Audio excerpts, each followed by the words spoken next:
오늘 우리에게 주시는 하나님의 말씀은 요한복음 2장 7절에서 10절의 말씀입니다.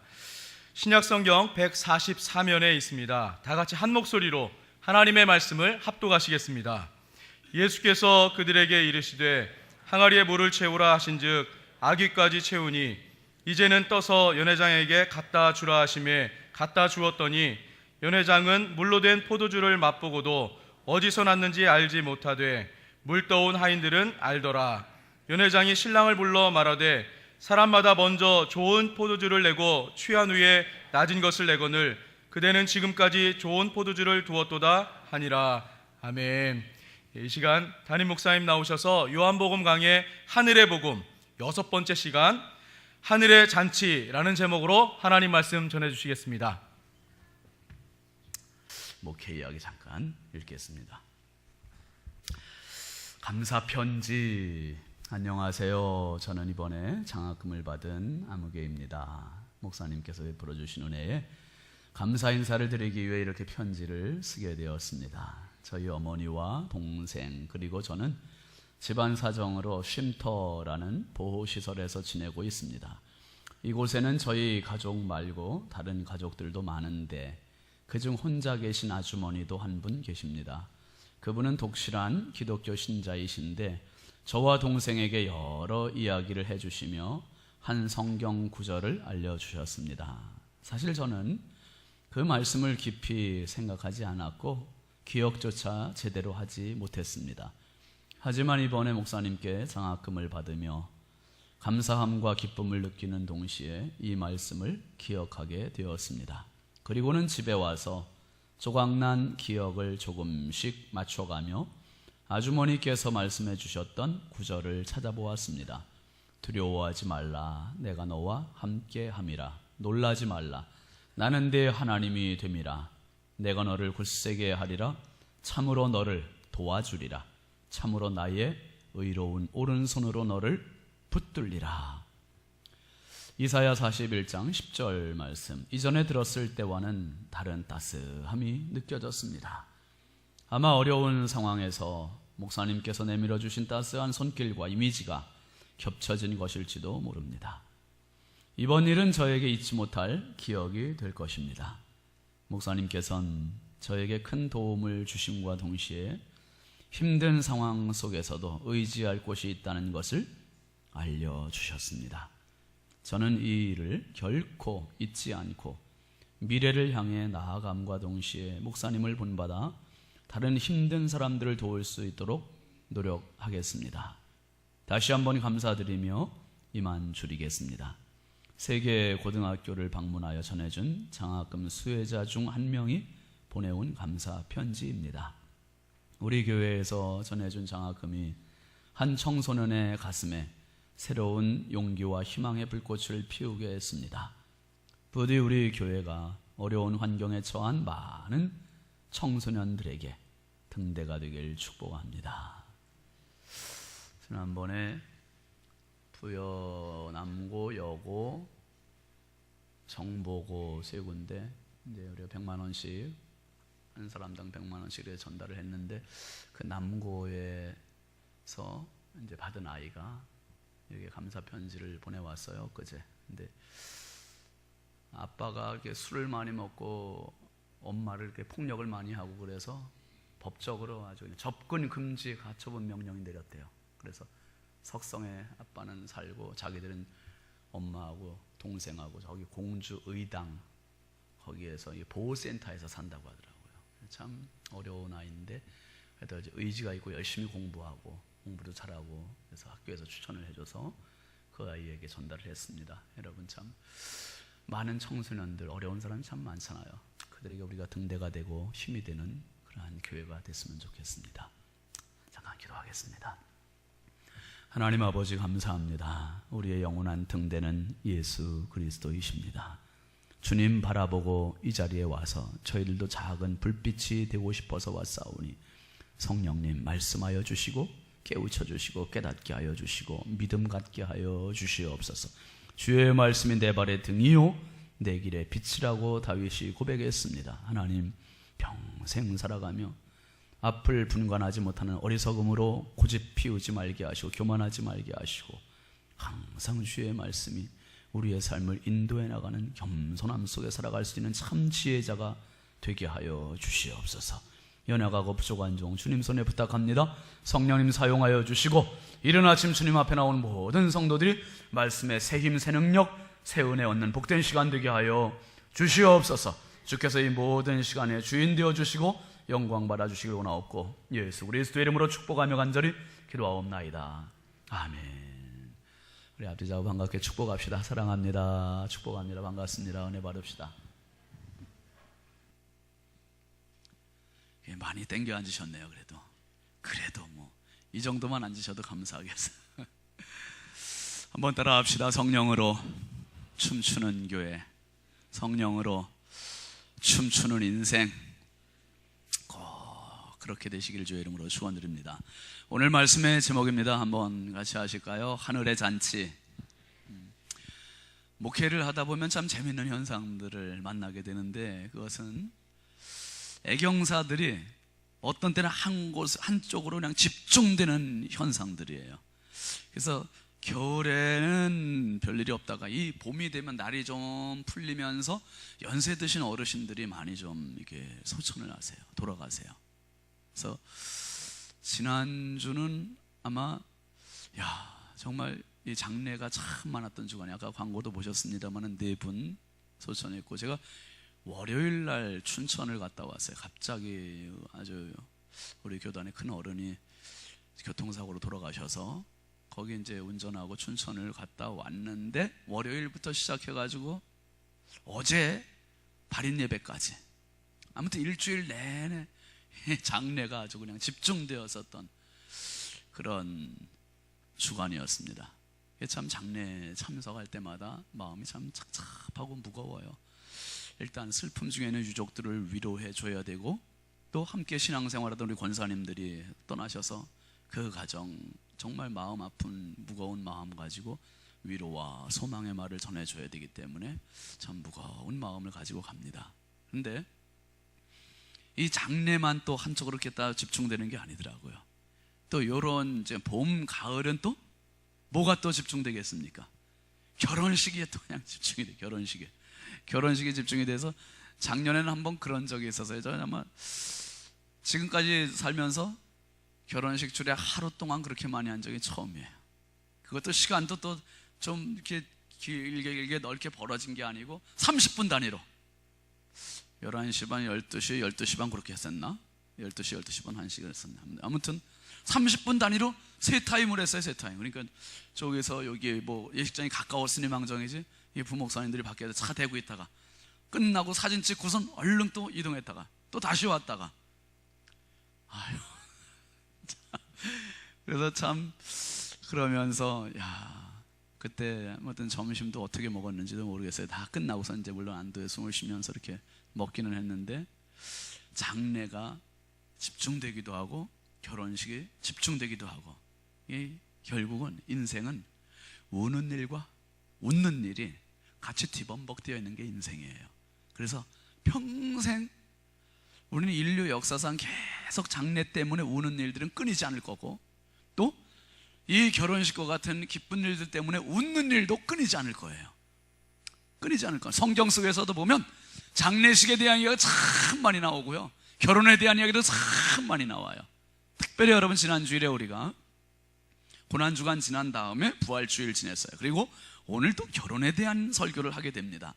여러분 이게 중요한 거예요. 같이 오늘 것만 딱 떼어서 놓지 마시고 고난, 부활, 결혼, 요 세 가지를 같은 맥락에 놓고서 우리가 함께 생각하면 좋겠다 싶습니다. 한번 따라해 보실까요? 죽음, 부활, 결혼, 요 세 가지. 죽음, 부활, 결혼, 잔치, 이렇게 세 가지가 연결되는 거예요. 특별히 이 잔치 자리에서 예수님께서 기적을 베푸시는 장면이 오늘 본문의 내용입니다. 여러분, 이 기적에 대한 이야기는 이제 다음 주에 아마 해야 될 것 같아요. 오늘 내용이 많아서 다 준비를 이제 하기가 좀 버거웠어요. 제가 그래서 요거는 오늘 거만 가지고도 너무 양이 많아. 다음 주에 하기로 하고, 성경은 한마디로 말하면 무슨 책이냐, 여러 가지로 얘기할 수 있습니다만은 한번 따라해 보실까요? 성경은 기적의 책. 성경은 기적의 책이에요. 기적의 책. 성경 속에 얼마나 많은 기적적인 이야기들이 많은지 몰라요. 여러분, 현대 문명이 얼마나 최첨단의 인공지능의 시대를 살고 있는 우리 아닙니까? 그런데 이 기적을 얘기한다는 건 너무 그 옛날 이야기, 옛날 호랑이 담배 피던 시절의 이야기, 지금과 안 맞는 이야기 아니냐, 이렇게 치부할 수도 있어요. 그런데도 불구하고 이 기적으로 가르친 이야기가 지금도 영원한 베스트셀러가 되고 있다는 얘기예요. 왜 그렇습니까? 기적은 사람이 나타내는 게 아니라 하나님께서 하시는 일이기 때문에 그래요. 그래서 성경을 보면 성경 속에서는 어떤 불경이라든지 사서상경 같이 가르치는, 교훈을 주는, 지침을 주는 이런 이야기가 아니에요. 이런 이야기도 물론 있습니다만은 성경의 본질은 가르침이 아니에요. 성경의 본질은 교훈이 아니에요. 성경의 본질은 지침이 아니에요. 성경의 본질은 뭐냐 하면 하나님의 일이에요. 하나님의 일, 하나님께서 해주신 일이기 때문에 하나님이 하시는 일은 너무 평범한데 우리 입장에서 볼 땐 그게 기적으로 보이는 거예요. 놀라운 일을 보고 초자연적인 일로 보이는 것 뿐입니다. 그래서 성경은 하나님의 일, 우리가 만약에 어떤 인간적으로 가장 위대한, 사람들이 만들어 놓은 가장 큰 일을 보고 싶다면 성경, 이 예배 시간에 성경책 가지고 오지 말고 기네스북 가지고 와야 돼요. 기네스북. 기네스북은 뭡니까? 이 세상 사람들 중에서 제일 으뜸인 것들만 기록되어 놓은 책이에요. 뭐예요? 세계에서 제일 키 큰 사람 이름 기록되어 있고, 세계에서 제일 몸무게가 많이 나가는 사람 이름이 기록되어 있고, 세계에서 제일 오래 산 사람 이름이 기록되어 있고, 세계에서 키가 제일 작은 사람 이름도 기록되어 있고, 세계에서 제일 힘센 사람 이름도 기록되어 있고, 뭐 아무튼 그런 게 희한한 세계에서 제일 그러니까 기네스북 가지고 예배를 드려야 될 판이라니까요. 사람이 한 일을 우리가 놓고 본다면은. 또 사람의 가르침, 생각의 중심이라면 우린 철학책을 갖고 예배를 드려야 될 거요? 아니면 인문학책을 가지고 예배를 드려야 될지 몰라요. 그런데 왜 성경을 가지고 예배를 드려야 되냐 하면 우리의 예배의 대상은 하나님이시고, 기적의 주인은 하나님이시고, 우리 인생의 주인은 하나님이시기 때문인 것을 믿으시길 바랍니다. 하나님의 주인이시기 때문에, 하나님이 주인이시기 때문에, 특별히 예수님께서 가신 장소가 많으시고 하신 일도 많으신데, 그런데 죽음, 부활, 결혼식, 잔치, 이렇게 연결되는 맥락을 한번 잘 생각해 보십시오. 예수님께서 십자가 달려 죽으셨어요. 이 십자가를 앞두고 고난의 길을 가셨습니다. 고난당하시고 십자가 달려 죽으셨어요. 이게 우리에게 어떤 영향을 끼쳤는가? 히브리서 2장 15절 말씀 한번 잠깐 보시죠. 시작. 또 죽기를 무서워함으로 한평생 매어 종노릇하는 모든 자들을 어떻게 놓아주려 하심이니. 죽기를 무서워. 아담 이후로 인류의 최고의 적은 죽음이었어요. 죽음보다 무서운 건 없었고, 그러니까 죽음이 왕노릇했고 인생은 종노릇하고, 이 관계를 벗어날 방법이 없었고, 이 저주의 쇠사슬을 끊을 수 있는 방법이 없었어요. 그런데 예수님의 죽으심은 죽기를 무서워하고 한평생 매어 종노릇하는, 죽음의 사망의 죄의 종노릇하는 인생들을 모두 놓아주려고, 해방시키시려고 죽어주신 것을 믿으시길 바랍니다. 이게 십자가의 죽음, 이게 십자가의 죽음. 그리고 이 고난 죽음을 뒤로 하시고 예수님이 부활하셨어요. 죽음 권세를 이기셨습니다. 영원한 적, 최고의 적, 죽음을 죽여버리셨다 이 말이에요. 죽음을 십자가로 공격해버리셨고, 죽음을 십자가로 이기셨고, 죽음을 십자가로 정복하신 줄 믿으시길 바랍니다. 그리고 주님이 부활해 승리하셨어요. 예수님의 승리는 곧 나의 승리요, 예수님의 승리는 성도의 승리요, 예수님의 승리는 인류의 승리인 것을 믿으시길 바랍니다. 지금 그래서 내 힘으로가 아니라 예수님 믿고 사는 사람들은 죽음을 이기는 사람이 되는 거예요. 죽음의 승리자가 되는 겁니다. 그래서 제가 장례식 집례를 할 때마다 이거예요. 죽음으로 슬퍼하는 것, 거기까지만 설교하면 이것은 비극이에요. 죽음으로, 죽음을 통해서 어떤 슬퍼하는 것으로 끝난다면 이건 기독교의 복음이 아니에요. 죽음 너머를 얘기해 줄 수 있어야 되고, 죽음 너머를 보여줄 수 있어야 되고, 이게 바로 기독교라 이 말씀이에요. 부활입니다. 부활의 소망, 그 이야기를 해줬어요. 그리고 나서 오늘 말씀에 이제 예수님이 잔치집으로 가세요. 잔치집의 기적. 여러분, 이 잔치집으로 가셨다는 그 장소가 너무너무 중요한 거예요. 예수님이 첫 번째 기적의 장소, 첫 번째 공생의 장소를 선택하신 게 어디를 선택하셨냐 하면 잔치집을 선택하셨다 이거예요. 잔치집을. 허구 많은 집 중에서 왜 잔치집을 선택하셨을까? 전도서에 보면 뭐라 그랬습니까? 지혜자의 마음, 우매한 자의 마음은 어디에 있다 그랬어요? 우매자의 마음, 어리석은 자의 마음은 무슨 집에 있고? 성경 안 보세요? 한번 따라 합시다. 우매자의 마음은 잔치집에 있고, 그냥 연락하는 잔치집에 있다 이거예요. 지혜자의 마음은 어디에 있다? 초상집. 어디에 있다? 지혜자의 마음은 초상집에 있다고 분명히 얘기했어요. 그런데 예수님은 공생애를 딱 시작하시면서 제일 먼저 가신 게 초상집에 가셔서 교훈을 얘기해 주신 게 아니라 어떤 집에 가셨다? 잔치집에 가셨다는 거예요. 잔치집에 너무나 어리석은 행보 같지 않습니까? 그런데 여기에 의미가 깊이 있는 겁니다. 예수님의 사역의 초점, 성격, 예수님이 왜 오셨는지 요거를 보여주시는 거예요. 이게 너무너무 중요한 겁니다. 오늘 본문 앞에 있는 1절 2절 말씀 한번 같이 보실까요? 시작. 사흘째 되던 날 갈릴리 가나에 혼례가 있어 예수의 어머니도 거기 계시고 또 예수와 그 제자들도 혼례에 청함을 받았더니, 예수님이 사시던 데는 나사렛이에요. 근데 가나라고 하는 곳에 예수님이 결혼식 집에 초청을 받으셨습니다. 저 이번에 성지순례 가보니까 나사렛과 가나라는 지역이 그렇게 멀지가 않아요. 지금 뭐 차 타고 가지만은 그 당시 예수님 당시는 보나마나 걸어갈 수 있었을 그런 거리예요. 이 걸어 다니셨었던 그런 거리를 예수님께서 이제 가셔서 잔치집에 가신 요 이야기부터 시작이 됩니다. 뭡니까? 예수님의 사역, 예수님의 오심의 목적, 초점은 뭐냐 하면 잔치를 위해서 오셨다 이거예요. 할렐루야. 잔치를 위해서, 내 인생의 잔치, 인류의 잔치, 인생의 잔치, 어둠에 빠져있던 사람들, 좌절에 빠져있던 사람들에게 잔치를 보여주시기 위해서, 흥겨움을 주시기 위해서 예수님이 오셨다 이 말이에요. 여러분 평생 살아가시면서 파티가 넘치시길 주의 이름으로 축원합니다. 파티 좀 하세요. 파티, 잔치 좀 하세요. 잔치, 결혼식 잔치도 잔치지만 항상 주 안에 기뻐하라는 거예요. 성경은 항상 그렇게 얘기해. 뭐라고? 항상 기뻐하라. 예, 항상 기뻐하래. 주 안에서 기뻐하라. 내가 다시 말하노니 기뻐하라. 모든 염려를 주께 맡겨라. 기뻐하라, 기뻐하라, 기뻐하라. 계속 기뻐하라고 있어요. 기뻐하래, 기뻐하래. 그런데 세례 요한과 예수님의 사역의 성격이 너무 다른 거예요. 예수님 앞에 왔던 세례 요한은 뭐라 그랬습니까? 회개하라, 천국이 가까웠느니라. 독사의 자식들아, 누가 너희들에게 세례, 임박한 진노를 피하고 세례를 받으라고 했느냐? 막 책망을 했어요. 계속 책망을 했어요. 여러분 책망받을 때 기분 좋아요? 축혀줄 때 기분이 좋아요? 애들도 그래요. 격려해주고 칭찬해주고 축혀주면 기분이 좋은 거지, 맨날 잔소리하고 쥐어받고 막 꼬집고 그래봐요, 길을 못 펴요. 길을 못 펴고 짜증나고 힘든 거예요. 그런데 세례 요한이 그런 책망하고 회개를 선포하는 설교를 했고, 예수님의 사역은 기쁨의 잔치의 사역을 시작하셨어요. 그러니까 세례 요한의 제자들이 와서 사람들이 예수님께 질문하는 거예요. 뭐라고 질문합니까? 마태복음 9장 14절 말씀 한번 보실까요? 시작. 그때에 요한의 제자들이 예수께 나와 이르되, 우리와 바리새인들은 뭐 하는데? 금식하는데 어찌하여 당신의 제자들은 금식하지 않습니까? 아니 당신의 제자들과 당신도 금식하지도 않고 어떻게 맨날 그렇게 잡숫기만 합니까? 한 번도 금식도 안 하시고 우리 선생님하고 왜 이렇게 다릅니까? 이 이야기를 하는 거예요.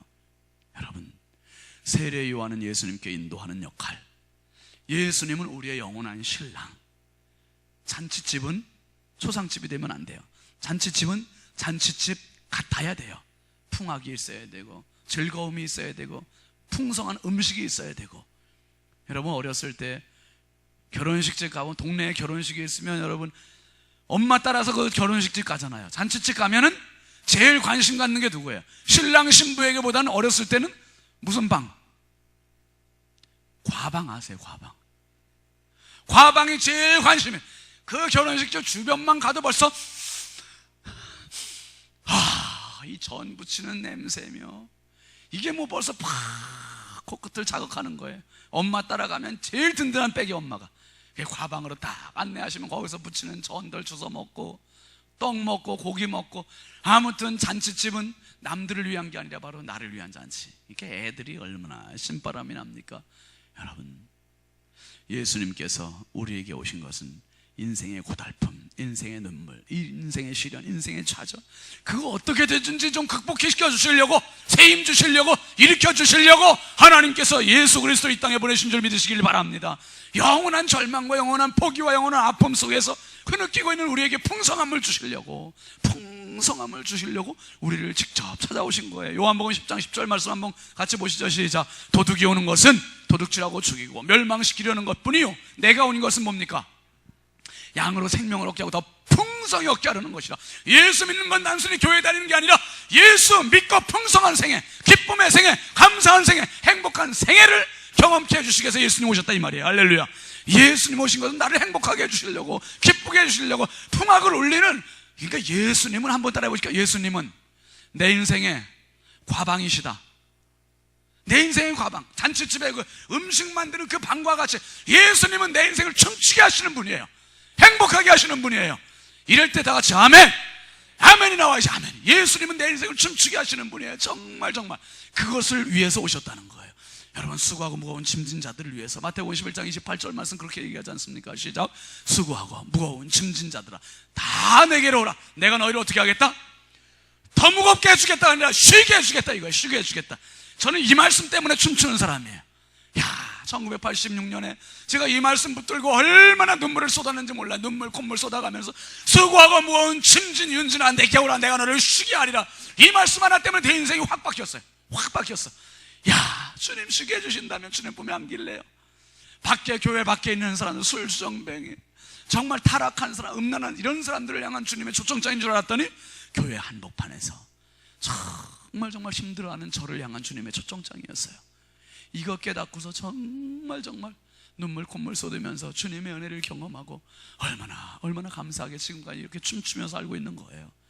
여러분, 예수님의 사역의 성격을 알아야 신앙생활의 성격도 달라지는 거예요. 예수님은 분명히 우리를 춤추게 하러 오셨는데, 흥겹게 하려고 오셨는데, 잔치하게 하려고 오셨는데, 나는 맨날 지지리 볶고 막 싸우기만 하고 울기만 하고 울적하고 시무룩하고 항상 그렇다면 내가 신앙생활 잘하는 게 아니지, 잘못된 거지. 예수님하고 거꾸로 반대 방향으로 가는 거지. 그러니까 목회도 그렇고 설교도 그렇고 교회도 그래요. 여러분 잘 보세요. 그 교회가 밝은 교회가 있어요. 설교가 밝은 설교가 있어요. 목사님이 밝은 목사님이 있어요. 거꾸로 교회가 어둡고 침침하고 뭔가 분위기가 그런 교회가 있어요. 여러분 보세요. 부여중앙교회는 밝은 교회예요. 부여중앙교회 목사는 밝은 목사예요. 부여중앙교회 목사 설교는 밝은 설교예요. 이거를 우리가 잡아야 돼요. 잡아야 돼. 그 말씀은 내 말씀으로 소유하면 내 인생이 밝아지는 거예요. 내 인생이 환해지는 거예요. 내 인생이 승리롭게 되는 거예요. 이것을 우리가 정말 빨리 눈치를 채. 예수님의 사역도 그렇고 교회의 사역도 그렇고 목회의 사역도 그렇게 가야 되는 겁니다. 특별히 예수님이 왜 잔치집에 가셨나? 두 번째 이유는요, 큰 이유는 이겁니다. 예수님이 영원한 하나님과 우리를 만나게 해주시려고, 즉 하나님과의 잔치자리에 우리를 들여보내주시려고 예수님이 오신 거고, 예수님이 잔치집에 먼저 처음으로 가신 거예요. 그러니까 예수님이 가시는 발걸음, 하시는 말씀, 이런 거 하나도 의미 없는 게 없어요. 다 이유가 있는 거예요. 다 의미가 있는 거예요. 그러니까 첫 번째 사역지를 잔치집으로 선택하신 것은 예수님은 인생과 하나님을 중매시켜 주시고 잔치집에서 만나게 해주시는 요 사역을 위해서 오셨다. 요 사역을 위해서 영원한 저주에 빠졌던 우리들을 영원하신 하나님과 만난다는 것, 이거는 우리를 신바람 나게 하는 거예요. 춤추게 하는 거예요. 기쁘게 하는 거예요. 여러분, 그래서 예수님을 통해서 하나님을 만나는 사람들은 춤추게 되어 있고, 예수님 비유를 말씀하실 때마다 다 기쁨의 말씀을 하셔요. 기쁨의 말씀. 대표적으로 보면 누가복음 15장에 나온 탕자 이야기, 아버지 재산 가지고 집 나갔던 탕자가 누구예요? 사실 우리잖아요. 근데 아버지 곁을 떠났을 때 거지가 돼요. 허랑방탕했습니다. 그리고 아버지 집에 다시 왔어요. 아버지 집에 왔을 때 다 거지가 돼가지고 정말 알아볼 수도 없는 그 모습임에도 불구하고 거지가 된 거로 끝났다면 그건 비극의 책이에요. 성경은 복음이 아니에요. 그런데 그 아들이 왔을 때 아버지는 그 아들을 안아주고 입 맞추고 목욕을 시키고 그 더러운 옷 다 벗기고 제일 좋은 옷 입히고 금가락지 끼워주고 송아지 잡아 잔치해주고 이렇게 끝나는 게 우연이 아니에요. 예수님 그 비유를 하신 게 우연이 아니라니까요. 누가복음 10장에 있는 선한 사마리아 사람 이야기, 강도 만나서 거의 죽게 된 그 사람 내버려두면 죽어요. 그냥 죽어. 그런데 제사장이 그냥 지나갔어요. 레위인도 그냥 지나갔어요. 거기까지 끝났다면 성경은 그 이야기는 비극으로 끝나는 거예요. 그런데 세 번째 사람이 지나가잖아요. 착한 사마리아 사람, 나와 관계도 없는 그 사람을 자기 나귀에 태우고 기름을 붓고 상처를 싸매주고 그리고 여관으로 데려가서 치유해주고 필요한 치료비까지 다 지불을 해주고 이렇게 끝나니까 이게 그 강도 만난 자의 죽어가는 그 사람에게 복음이 되는 거고 기쁨이 되는 거예요. 예수님이 하신 일들도 그렇습니다. 여러분 보시면 누가복음 19장에 나오는 삭개오 이야기는 어때요? 삭개오는 남들로부터 다 따돌림 받고 소외됐던 사람이에요. 정말 매가리 없이 힘없이 살아는 사람이에요. 그런데 그 사람이 예수님을 딱 만나 예수님 찾아 삭개오야 내려와라. 삭개오 이름 한번 불러주셨어요. 그랬더니 어떻게 삭개오가 자기 집으로 예수님을 모시잖아요. 자기 집으로 모셔서 정말 기쁘게 뭐라고 얘기합니까? 내 재산의 절반을 가난한 사람한테 나눠주고 내가 남의 거 몰래 빼앗으니 4배나 갚겠습니다.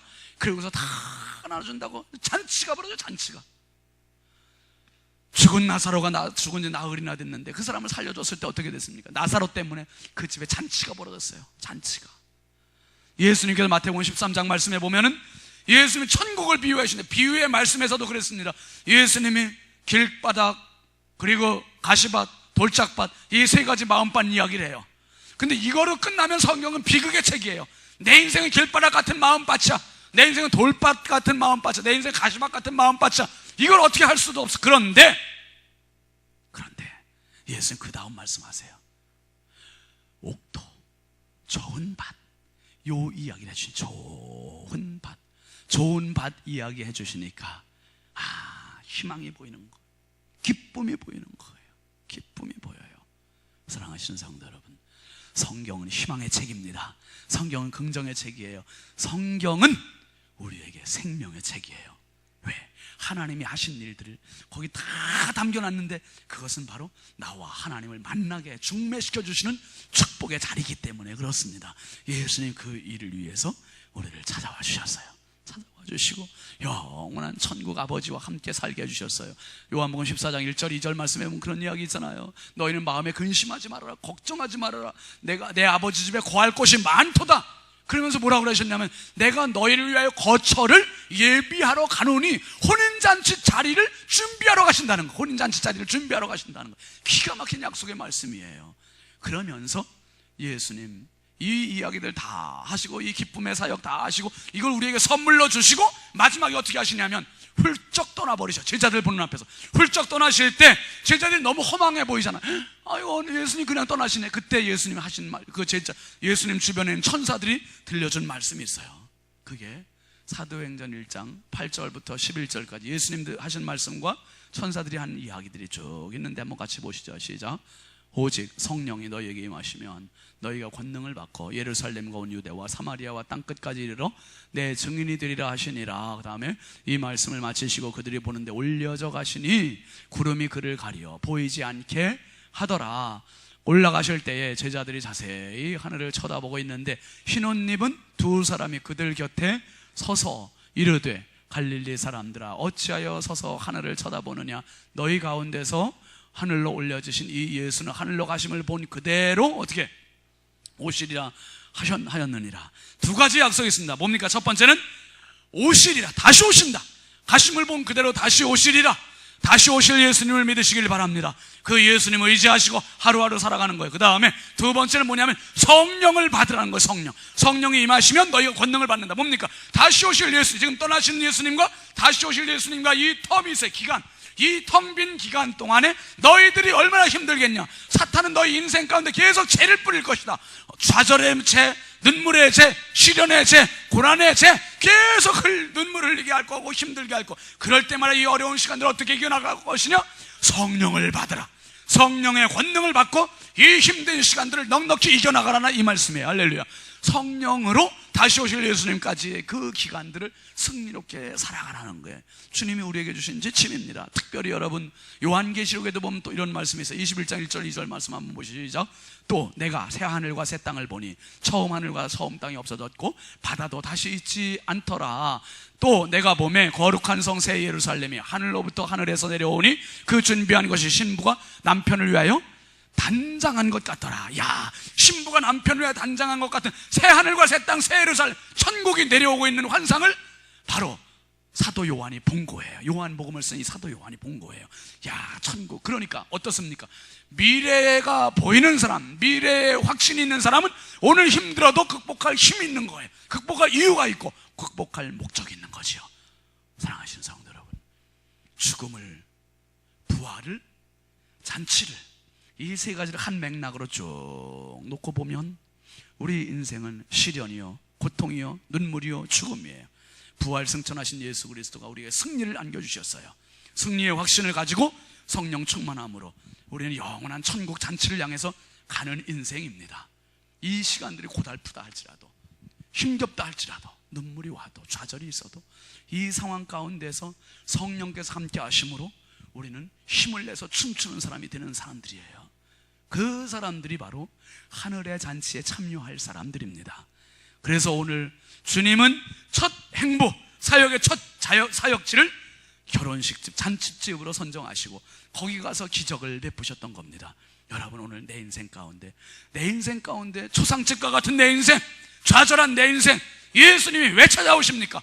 이 잔치가 없는, 풍악이 없는, 즐거움이 없는, 풍요로움이 없는 내 인생 찾아오셔서 변화시켜주고 싶으셔서, 할렐루야, 행복하게 해주고 싶으셔서, 다시 풍악을 울리게 해주고 싶으셔서, 잔치집으로 만들고 싶으셔서, 그 하늘의 영원할 변치 않는 그 잔치집을 만들고 싶으셔서 찾아오셨다 이 말이에요. 주님 나라 가는 그날까지 이왕 사는 거, 한 번 사는 거 힘들지요. 사탄은 죄를 뿌리지만 예수님은 성령을 통해서 기쁨을 주세요. 기쁨으로 살 것이냐, 죄만 보면서 살 것이냐, 그 결정은 나에게 있습니다. 주님 나라 가는 그날까지 하늘의 잔치, 이 하늘의 행복, 하늘의 기쁨 만끽하며 하늘의 풍악에 맞춰서 춤춰가는 하늘의 무도회 장을 모두 만들어 가시기를 주의 이름으로 축원합니다. 축원합니다. 우리 함께 기도합시다. 거룩하신 하나님 아버지, 감사합니다. 예수를 믿는다는 것이 얼마나 값지고 의미있고 보람되고 축복스러운 일인지, 눈물의 인생이 찬송의 인생이 되고, 좌절의 인생이 희망의 인생이 되고, 초상의 인생이 잔치의 인생이 되는 것이 예수 믿는 것임을 깨닫습니다. 주님께서 사역의 첫 번째 장소로 선택하신 잔치집, 주여, 내 인생에 잔치가 사라진 지 오래된 사람들 많습니다. 눈물을 흘리며 사는 분들 많습니다. 땅 치며 사는 분들 많습니다. 너무너무 갑갑하고 앞이 안 보여서 힘들어하는 사람들 많습니다. 주여, 주님께서 오늘 저들 집을 찾아가 주시옵소서. 저들 집을 잔치집으로 바꿔 주시옵소서. 하늘 잔치집 되어서 하늘의 풍악이 울리게 하여 주시고, 하늘의 무도회장이 되게 하시고, 하늘의 춤을 추는 하늘 잔치집들이 다 되게 하여 주시옵소서. 어떻게든지 사탄 마귀는 우리 인생에 죄를 뿌리고 있습니다. 눈물을 흘리게 하고 있습니다. 성령이여, 주님을 의지하오니 내 인생의 죄들을 제거시켜 주시고 이기게 해 주시고, 이제는 주님 때문에 춤추는 잔치의 주인공들이 되게 하여 주시옵소서. 예수 그리스도의 이름으로 축복하며 간절히 기도하옵나이다. 아멘. 우리 함께 일어나서 파성 찬송하겠습니다.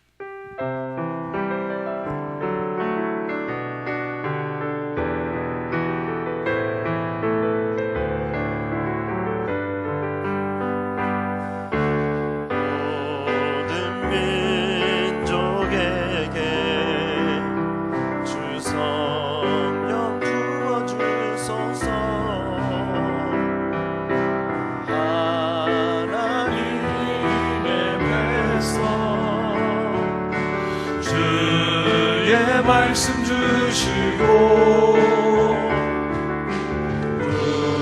은과 환상 주사 주의 비밀 알리소서. 우리 믿사오니 하늘이 주의 날 선포케 하소서. 그날에 주의 영이 임하여 금붕이 땅 위에 일어나리라. 모든 영혼 깨어 일어날 때 주 예수를 부르는 자는 구원되리. 그날엔 주의 영이 임하여 금붕이 땅 위에 일어나리라. 모든 영혼 깨어 일어날 때 주 예수를 부르는 자는 구원되리.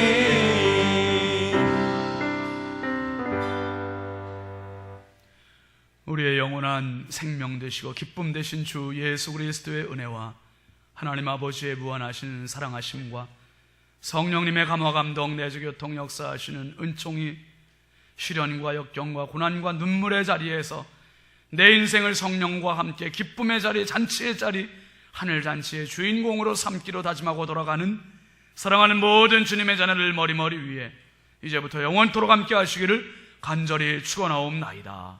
아멘.